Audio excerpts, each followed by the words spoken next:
এত জায়গায় ঘুরতে গেছি, এতবার ট্রেনে উঠেছি, এই রকম ট্রেন আমি জীবনেও দেখিনি।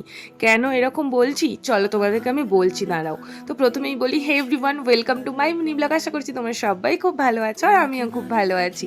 চলো এবার আসি আসল কথায়। ট্রেনটাকে কেন আমি এরকম বলছি, যখন থেকে ট্রেনে উঠেছি প্রায় আধ ঘন্টা অন্তর অন্তর এমন ব্রেক মারছে যে যে যেখানে বসে আছে সে উল্টে যাচ্ছে, কেউ কিছু খেতে যাচ্ছে হাত থেকে খাবার পড়ে যাচ্ছে, মানে এইরকম একটা ট্রেন।